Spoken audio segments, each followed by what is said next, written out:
Sing tupa kumalon ning gentiasa ngabake kawengku sagung jajahan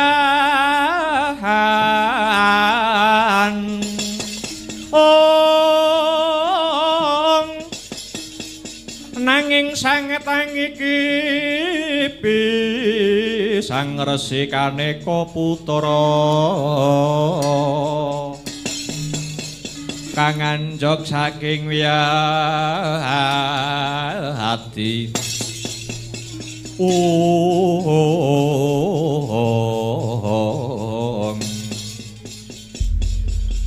Kanjeng Ibu kados pundi saksampunipun Kanjeng Ibu marak ngabyantara wonten ngarsanipun Rama Pukulun Manikmaya.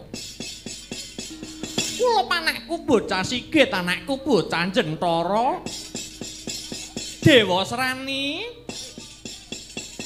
bakale kasembadan apa sing dadi gegayuhanmu anggonmu bakal ngantuke kanugrahaning dewa.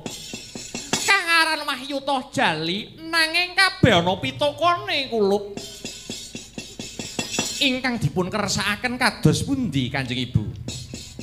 Mangkene ya kulup. Ora mamu paring dawuh bakal saya gangsar anggonmu ngantuke Wahyuta Jali yen panengah Pandhawa si Arjuna wis tumekeng sirna. Merga ya mung Arjuna kuwi mau kang dadi pepalang anggonmu ngantuke kanugrahan mau Dewa Srani. Mekaten Kanjeng Ibu, iya pancen bener.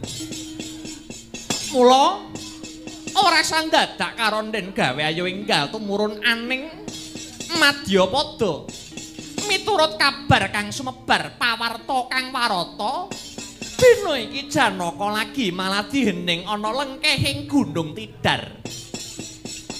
Katone ya bakal angajab tumurun wahyu kanugrahan mau Dewa Srani. Menawi mekaten enggal-enggal kemawon tumedhak wonten lengkehing Gunung Tidar.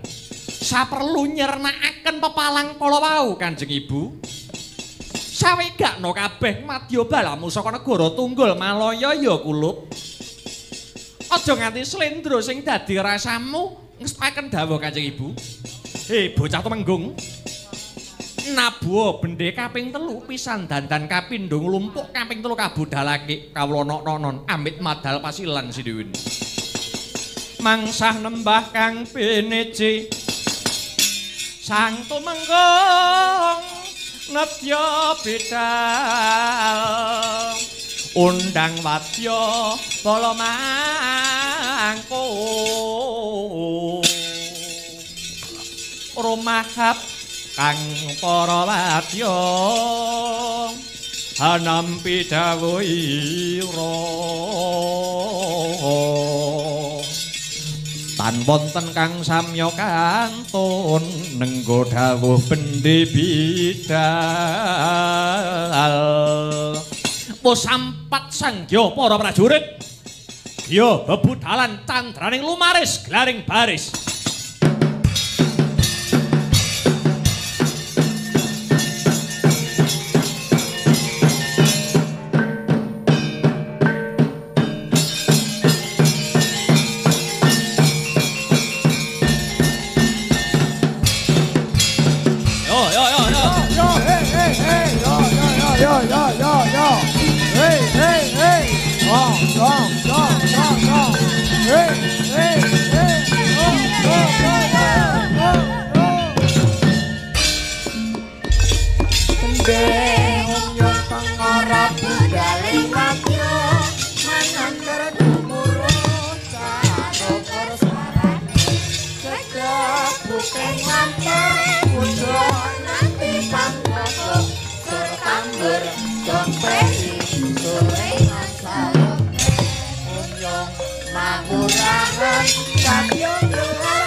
Andedel gayuh gekono risang ramandaya pahati ana yaksa gung cangkrama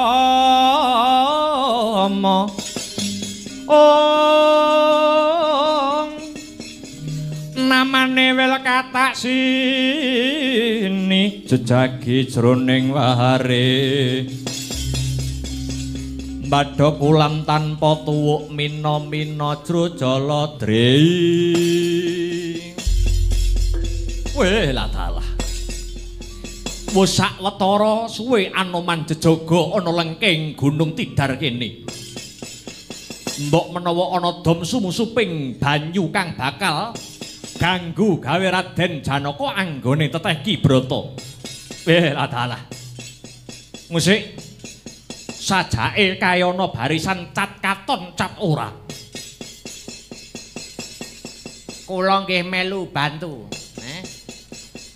Ternyatane dikongkon bapake Semar mbetengi Gunung Tidar mergane Ndara Janaka lagi malah dihening gayuh tumurune Wahyu Tojali. Aku ora gelem keri ya Mas. Ya. Wis siap perang siap. Yen ana barisan sing bakal ganggu gawe tonyo raine Mas. Ya. Wis wani tenan wani. Wis kandel iki. Ayo. Ya, aja wedi kangelan Petruan Bagong mara coba tak prepekane barisan sing cat katon cat ora kae.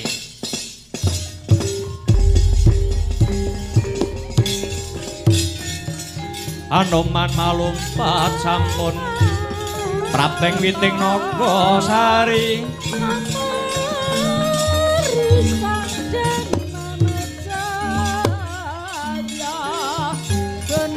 Mulat mangandhap katingal panodya yukurwake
Bayak prawadya balagung ing prajurit mengsah mempeng sadayanya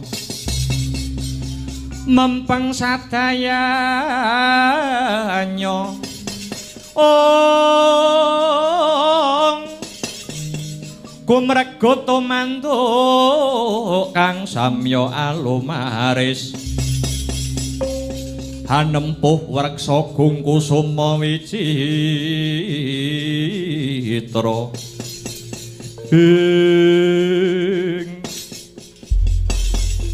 cat katon cat ora kuwi bangsaning apa aku bangsaning lelembut kakesete ratu Gustiku Sinuwun Dewa Serani dene jenengku tumenggung sabrang angin-angin bedes putih ngalang-alangi laku sapa kowe tambuh marang aku Hanoman sing dadi kekasihku Hanoman ya Rama Dayapati paran sumedya bakal menyang endi goleki panengah Pandhawa arep tak ilangi nyawane penyebabe Janaka sing dadi pepalang anggone ratu Gustiku bakal antuk kanugrahan aja gawe dak-dakaning pasulayan sumingkira yen ora kepengin tak babati barisanmu babu arep ngopo gedhemu cilik dhuwurmu ndek kupat kapito ya ula tapanging kejero manuk branjangan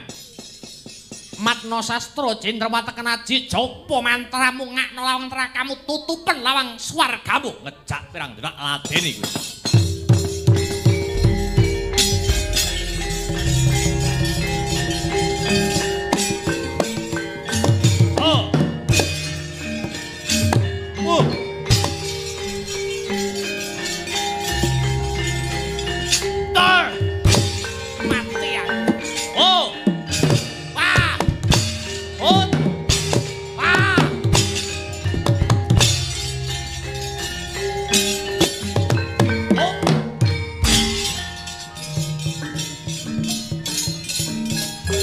Ya.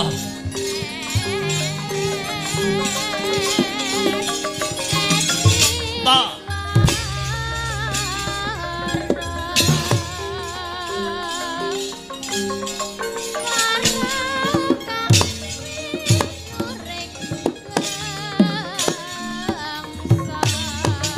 Oh.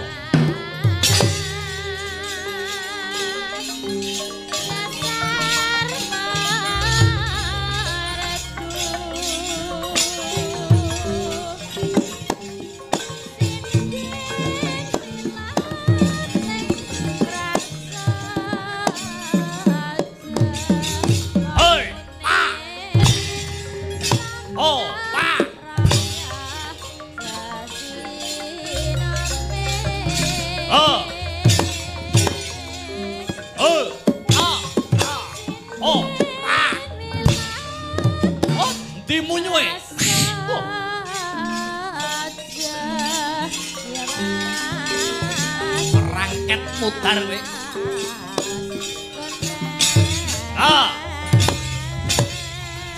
Jebol cacamu we. Oh, ait.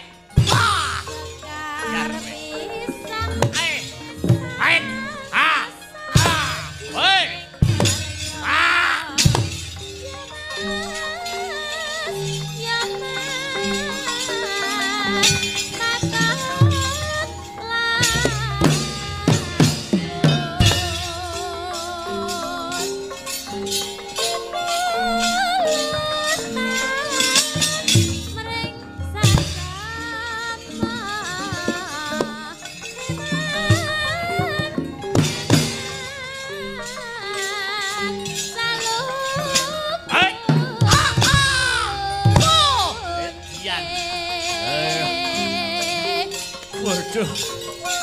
Mati aku.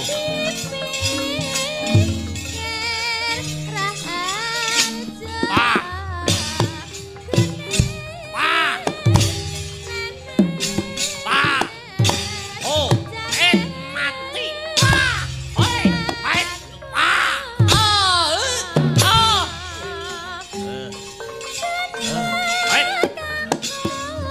Oi, mati.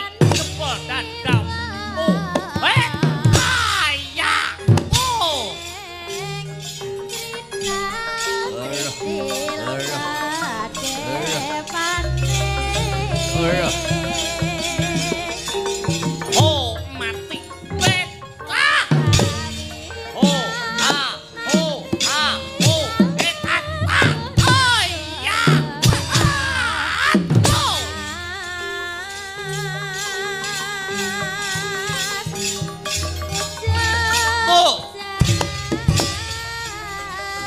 Yo, urung kalah aku.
Hilang nyawa.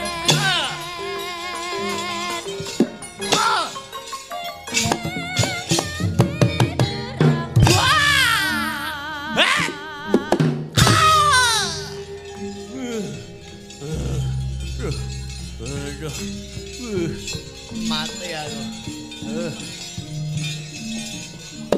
Mati lo. Ayah.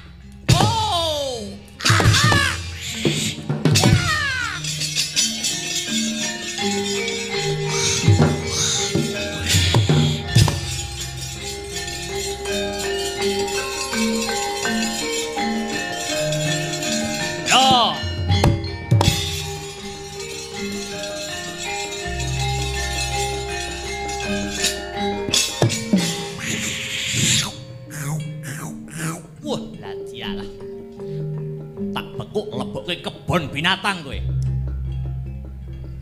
Ayo cobanen kowe tiang. Hot ha. Hot. Ha. Lihat mutar.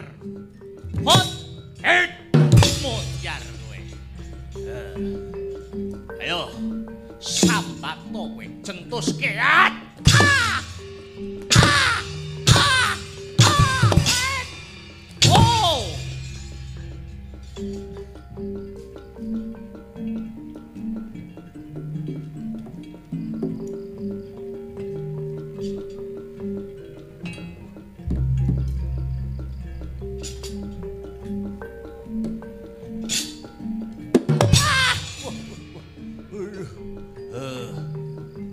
Mati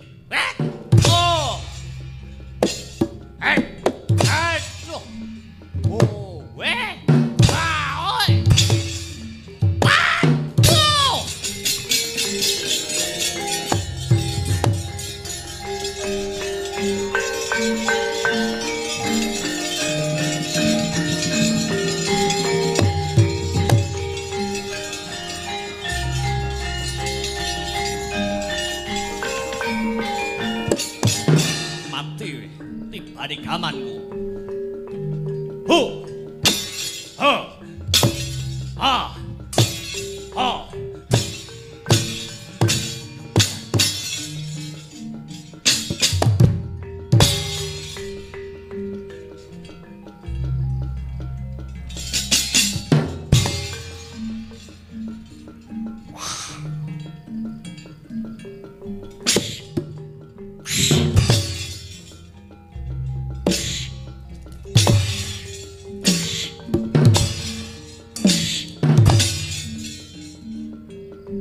Belakang hati-hati.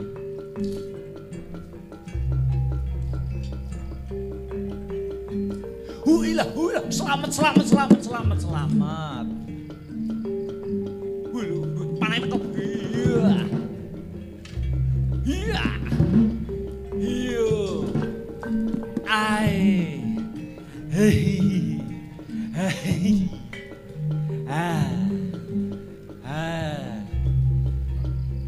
Awas belakang, Gong. Oke, Kakak.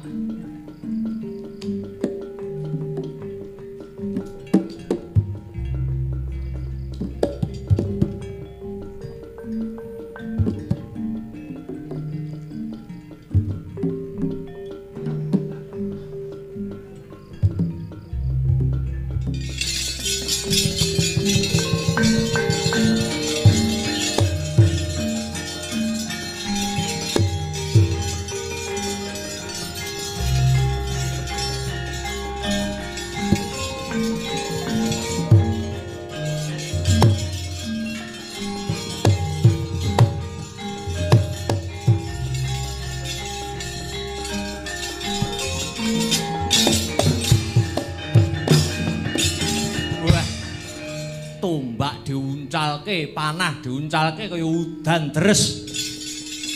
Yen ora waspada iso mbebayani nyawa sing dadi totoane. Wah. Elek-elek Petruk ya tau duwe rapal. Njajal tak cakne iso berhasil apa ora. Bapa lunga tapa, simbok meteng tuwa, slamet kanthi kersane sing kuwasa. Gedruk lemah ping 3. Panah datang, hop, wah, mandek tenan iki. Malik, sekti Petruk, teko neh iki. Bapak lunga tapa simbok meteng tuwa, slamet kanthi kersane Gusti sing kuwasa. Gedruk lemah ping 3. Hop, wah, Malik le, hi. Bajirute Petruk kok sektimen. Mbok aku diwarai. Apa? Rapalmu mau. Aku pengen iso ngono kuwi mau.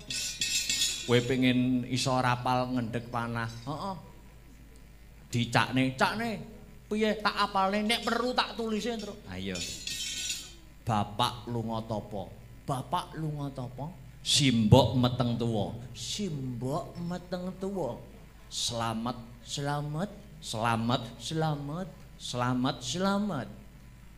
Kanthi kersane Gusti sing kuwasa. Kanthi kersane Gusti kang kuwasa. Ngedruk lemah ping 3 panah teko hub jelas mandek. Oke. Ngono wae kok. Haryo Bagong iki. Hati-hati panah meh cedhak ndang dirapal.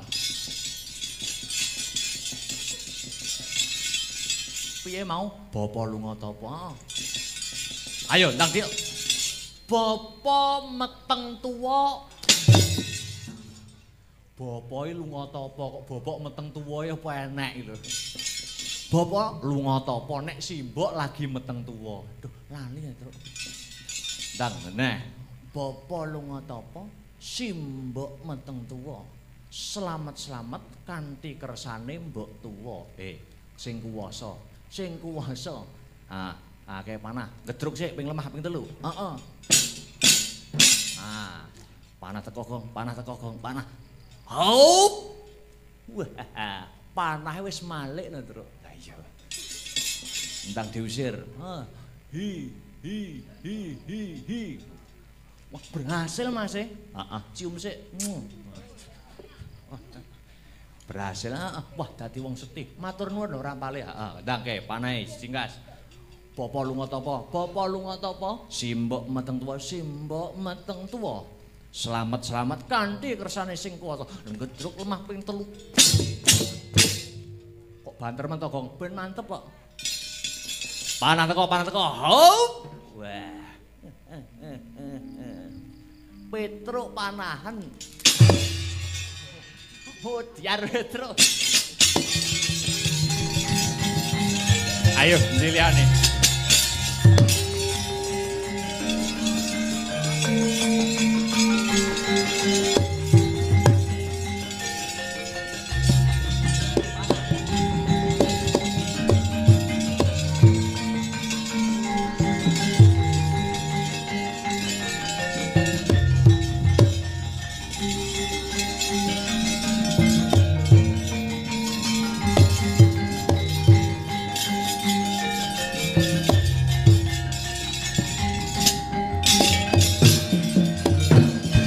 Manganjur lakuning angin kukur agraning rega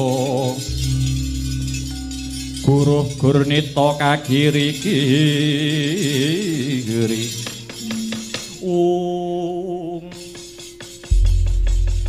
Gunung Tidar mriki tinemune jebul Anoman ingkang jejagi satemah prajurit tunggul malaya kaseser Kanjeng Ibu. Aja mopo rasamu Dewa Serani. Penibu bakal salin wujud dadi jemparing. Tamakno marang Anoman kaben kendang kapracondang Dewa Serani sendika Kanjeng Ibu.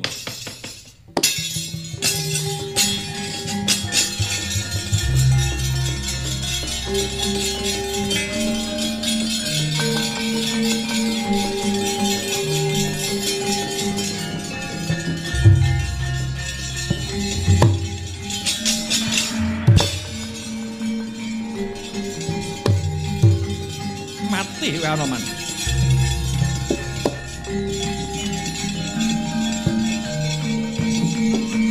Wah.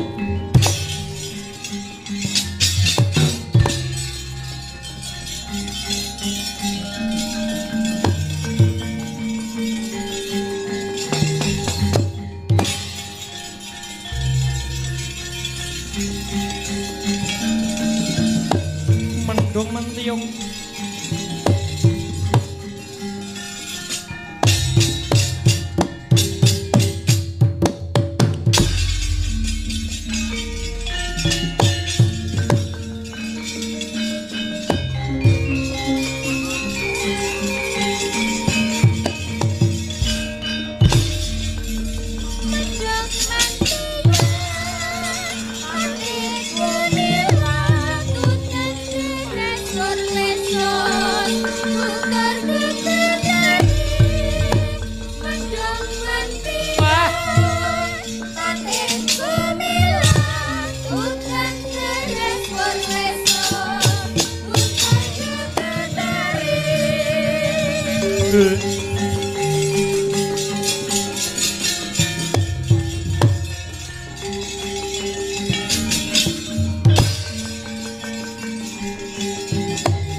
Trisang kapirang ngurinangkul kinempit-kempit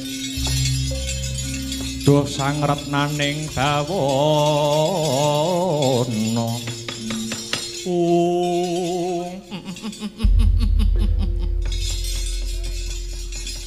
mboten sepinten kadigdayanipun Anoman Kanjeng Ibu sumangga hanglajengaken lampah anyernakaken Janaka Kanjeng Ibu.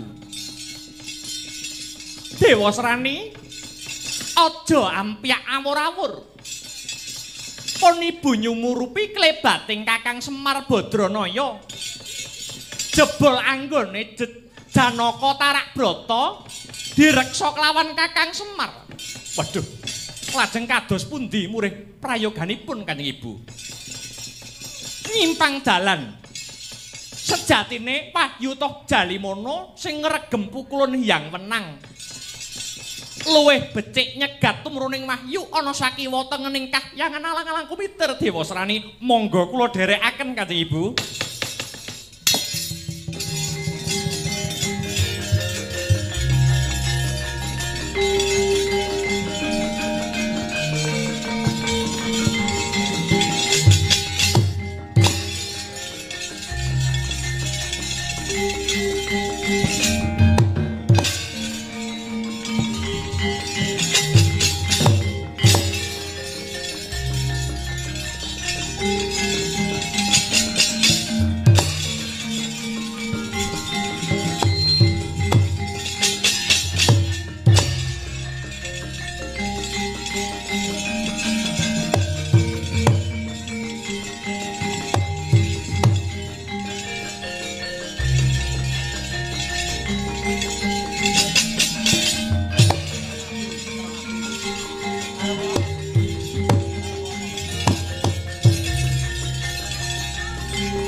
Sigra sedakep saluku tunggal satriya Madukara Dyan Janaka nang lengking Gunung Tidar. Nutupi babanawa sanga ngeningaken panca indriya. Panca lima indriya pangangen-angen hamberat hawa nafsu bebayu patang parkara. Amung sajuga ingkang sinidhikara. Mandeng pucuking grananut marang gyaning kekayon kayungnya nangayati ayaning parutama. Kaya mati sajroning urip, urip sajroning pati, liyep layaping aluyut, pindha pecating supena sumusuping rasa jati. Jati-jatine risang Arjuna wis manunggal kelawan Gustine. Sedyaning kayun arsa nggayuh nurbuating Gusti saking wantering Genya Semedi. Melesat Sukmanira maneges mring kayangan alang-alang kumitir.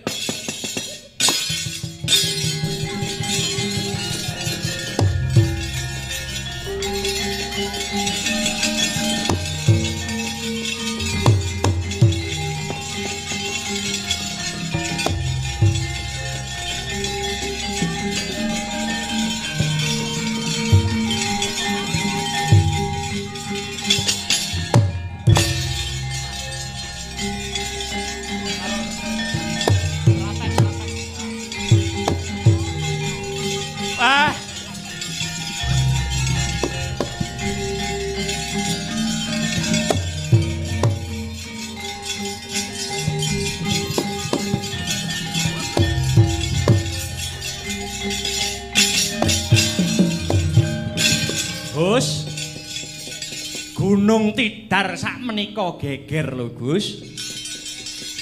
Wonten ingkang gura gudha. Gus, Ndara Janaka. Saking pangreka dayanipun tiyang ingkang kagungan niat ingkang boten becik, niat ingkang angkara. Anoman ingkang jejagi wonten sakiwa tengening Gunung Tidar ngantos kendang kapracundang. Gus, Ndara kula Janaka. Ndara, ladalah. Semune Ndara Janaka maneges mring Jawata. Kula tututi, Gus. Semar mboten negake sampeyan.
Niat langening kalang yon aglar pandamuncar Ong tinon lir kekonang Surem sorotetan padang kasor lan pajaring Purnameng gegono Dasare mangsa katiga ing aku wis ana cedhaking kasatriyan Madukara sedhela meneh aku bakal kelakon jejer kelawan wanudya kang dadi titising Sri Widawati kahanan Madukara kang sepilir sepah asamun bakal tak gunake kanthi bener becik lara ireng Sembatra manut tak pondhong nyemot dadi pucuning Kutayata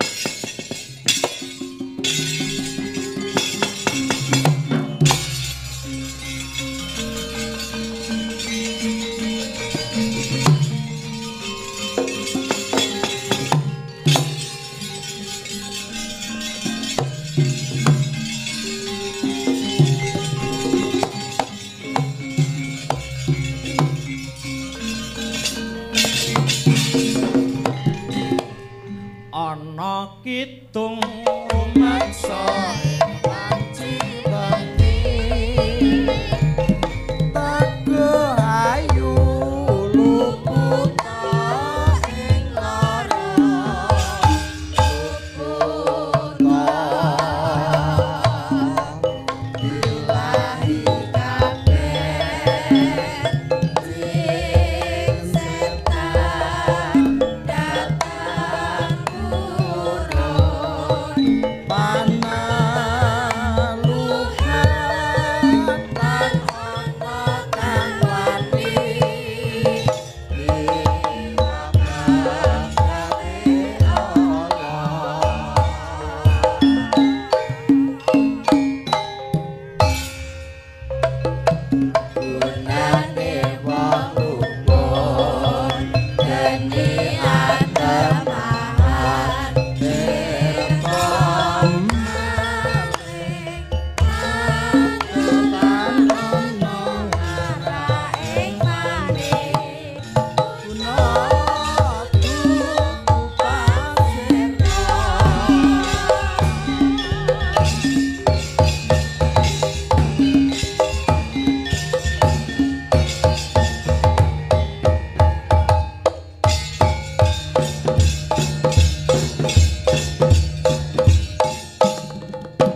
Dikendhoni sik ya Mas Gareng. Ngono ya, Tru? Nggih.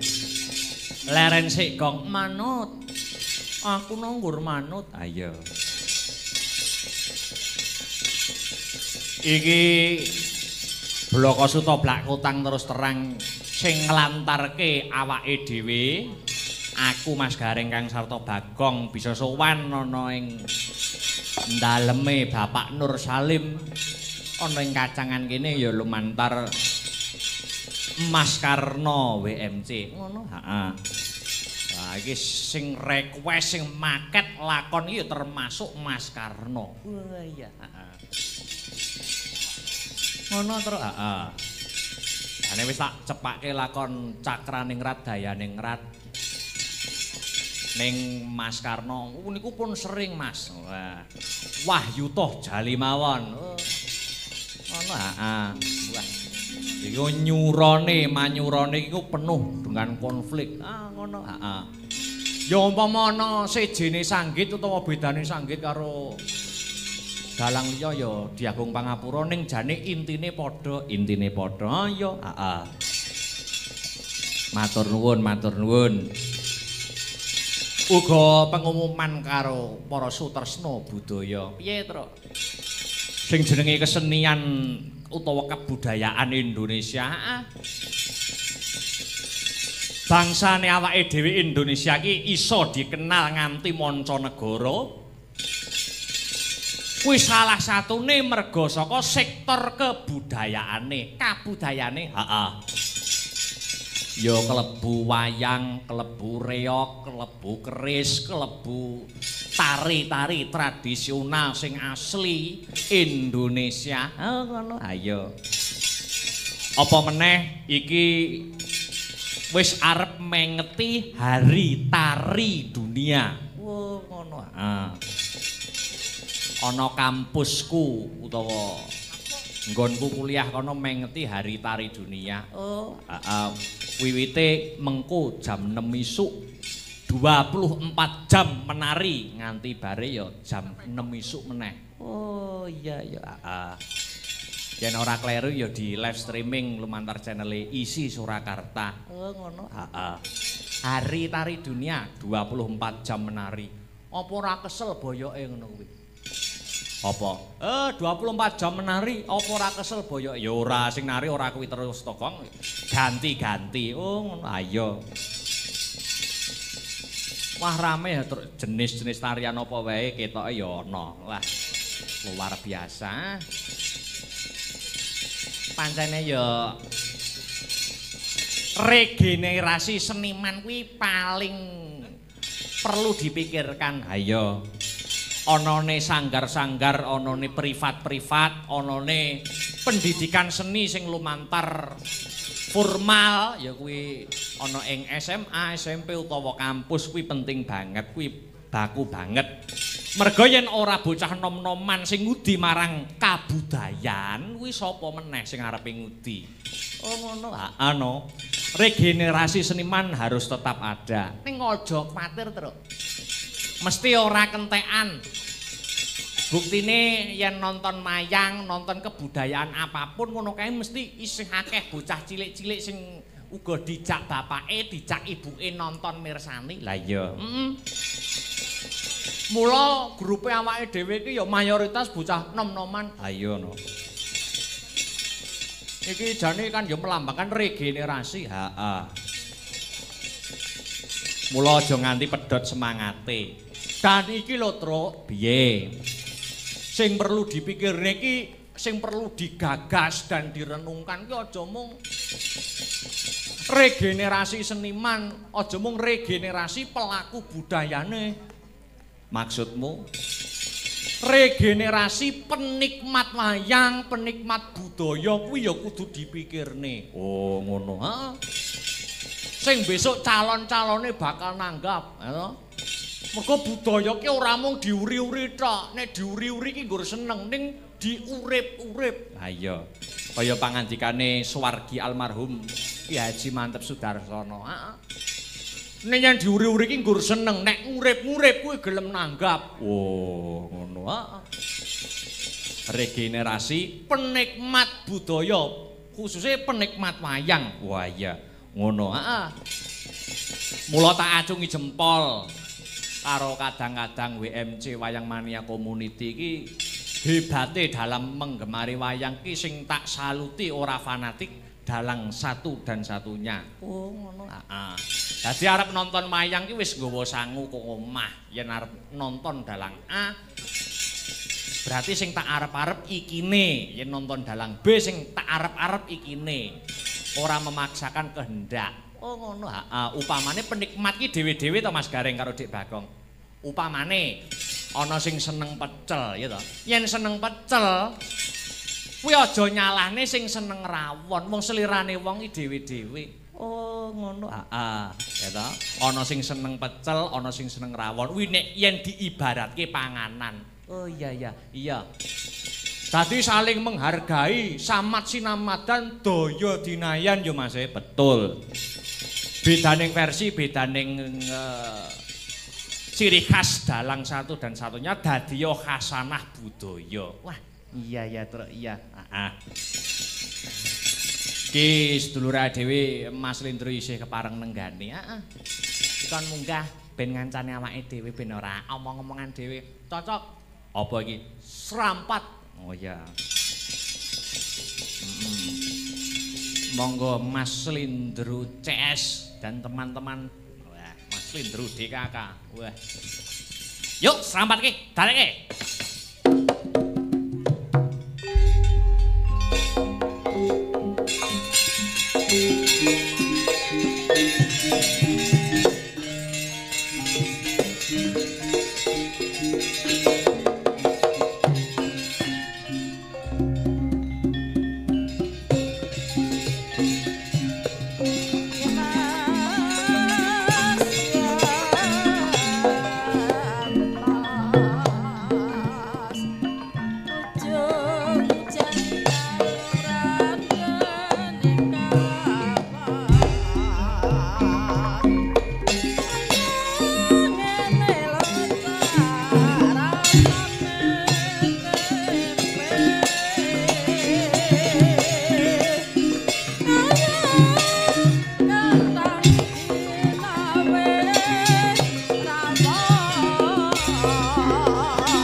Latihan stroke. Latihan stroke.